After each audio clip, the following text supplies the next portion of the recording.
ጨርሶ ጧፉም እንደመናኙት ቢጨርሱ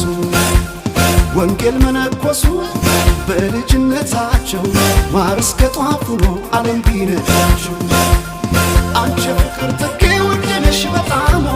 መምጣቴ ነው በቃ